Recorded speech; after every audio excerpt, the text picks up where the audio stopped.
When this stewardess found an alarming note in the bathroom, she realized a passenger was in danger.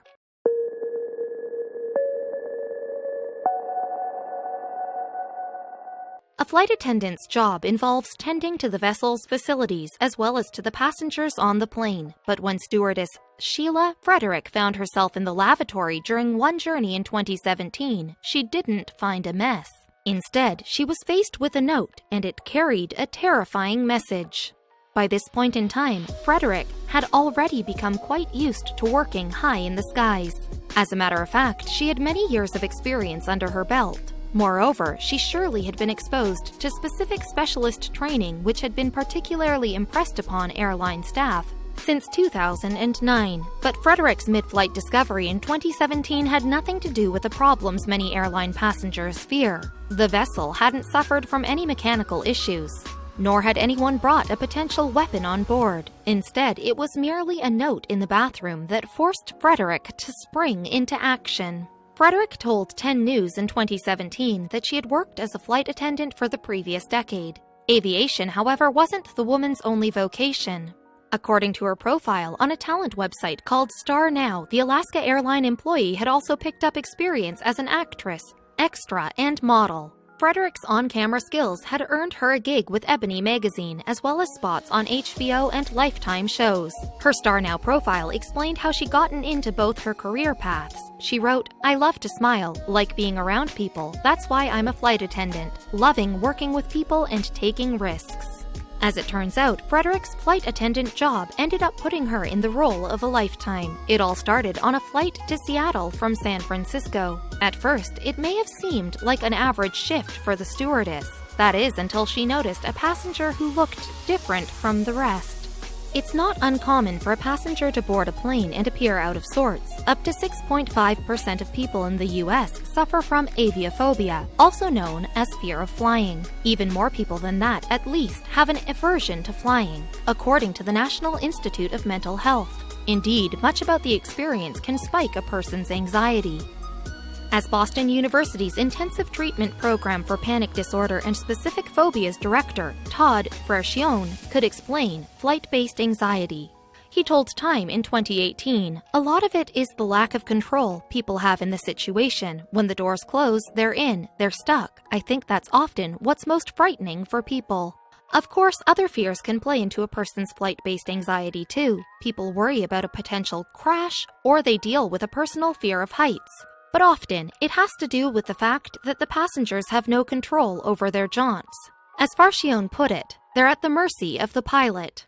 Fortunately, passengers always have a resource in their flight attendants. Indeed, many of these workers will help when they know a person suffers from fear of flying. As stewardess Olivia Roque wrote in Quora in 2015, "It is absolutely the duty of the crew to take care of uneasy passengers and do our best to make them feel comfortable." As it happens, flight attendants undergo plenty of training to earn their spot on a cabin crew. They of course learn how to handle passengers who have become disorderly. But they also need to know how to undertake first aid and safety procedures should an emergency situation arise on board.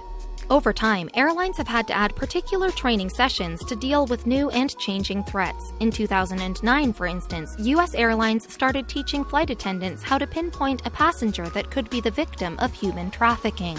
After all, the International Labor Organization estimated in 2018 that a little under 21 million people were being taken advantage of for either sexual slavery or their labor.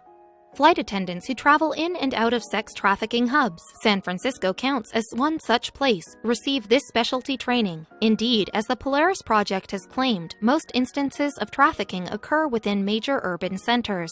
This makes sense when you consider the transport links that are available in such places. In the case of San Francisco, the city has a major international airport as well as other smaller airports nearby, but also has an extremely diverse backdrop, which makes it easier for traffickers to hide their victims in certain neighborhoods. At least, that's according to Brian Woe, the co-founder of the Bay Area Anti-Trafficking Coalition.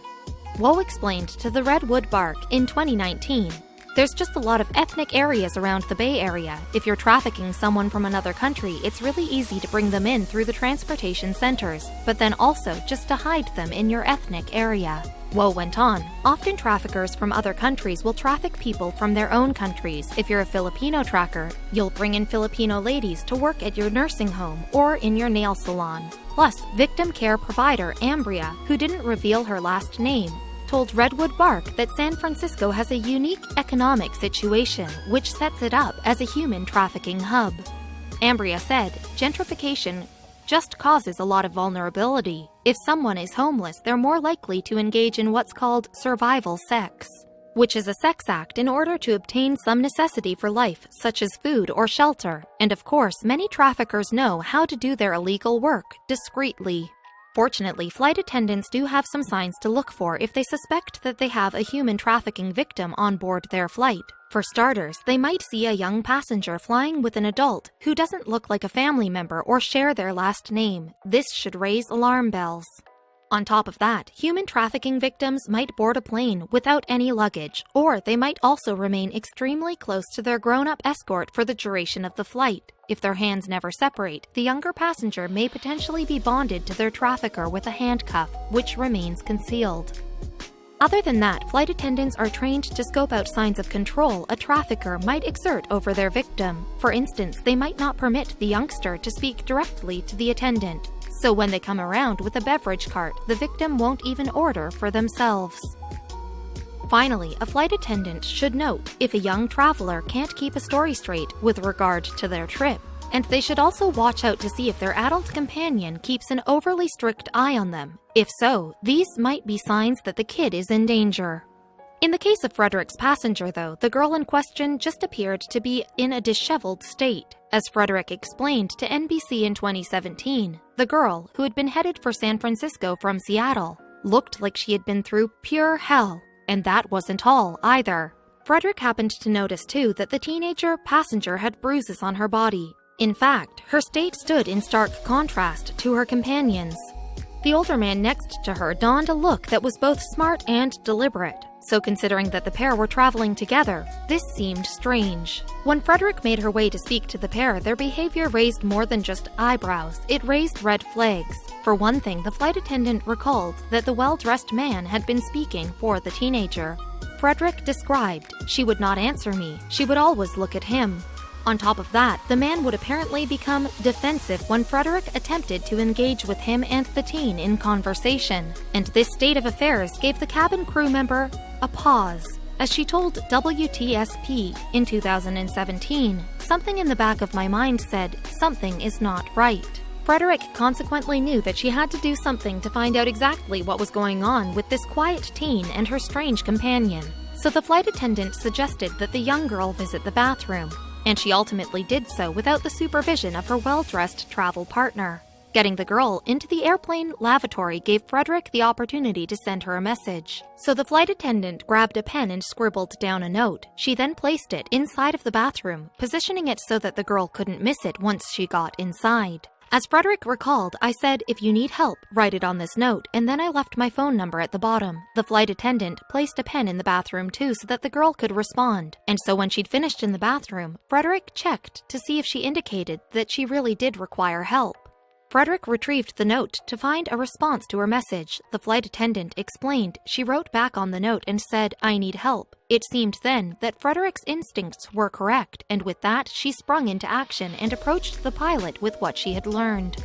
In alerting the cockpit, Frederick potentially gave the pilot time to reach out to Alaska Airlines System Operations Control workers. In this scenario, such staffers would then have looked further into the passenger's credentials. They might have subsequently been able to find out if the girl and her escort had purchased one-way tickets.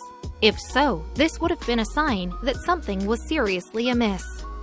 In the case of Frederick's passenger, police met her and the male companion as soon as the plane landed in San Francisco. Shortly thereafter, authorities were able to try to discern this man's intentions. Had he just been taking care of a child in his charge? As it turned out, the latter was the case. Frederick had intercepted the man on a trek with a soon-to-be human trafficking victim. She had noted the very signs the flight attendants were trained to look for, and in trusting her gut, she had saved someone from a dangerous future. Even still, not all victims of human trafficking will board planes with their oppressor in tow. And it's not just the flight attendants who have been on the lookout either. Denise Miracle, a customer service worker for American Airlines, revealed in 2018 how she too had thwarted a potential case of trafficking. As Miracle recalled, in an airline statement, a pair of girls, 15 and 17 years old respectively, came to the airport. They had booked onto a one-way flight to New York City in first-class seats, no less. Their fare, it turned out, had been paid by a credit card which didn't correspond to either of the girls' names. On top of that, the teenagers behaved in a way that seemed suspicious. Miracle said they kept looking at each other in a way that seemed fearful and anxious. I had a gut feeling that something wasn't right, so the customer service agent barred the girls from boarding and contacted the police. When the Sacramento County Sheriff's Department Airport Bureau investigated further, they uncovered a chilling tale. The teens had been in contact with a man named Dre via Instagram. This man had invited the pair to New York City, promising them both $2,000 if they would model for him and star in a music video. So the girls took him up on the offer, lying to their parents about their whereabouts. Each girl said she was at the other's house for a sleepover. Then they snuck to the airport to fly out to New York. Neither girl had any idea that Dre had only booked them one-way tickets. And when attempts were made to get in touch with Dre, he vanished. His Instagram account disappeared and his phone line went dead. As such, the Sacramento County Sheriff's Department suggested that Dre's efforts may have been an example of attempted human trafficking. Thanks to a quick-thinking customer service agent like Miracle, though, the girls went home safely. The same went for the teen at the center of Frederick's heroic efforts. According to USA Today, she and the girl even kept in touch over the years. The flight attendant had, indeed, written her phone number on the note she left in the airplane lavatory. I guess she memorized it, so a few weeks later she called me, Frederick said. After her rescue, the girl went on to lead a normal life. Frederick reported that she had enrolled in college. Her rescue highlighted the need for everyone, from flight attendants to fellow passengers, to be vigilant in the face of such a quiet crime. In that vein, Frederick could only advise to travelers, if you see something, say something.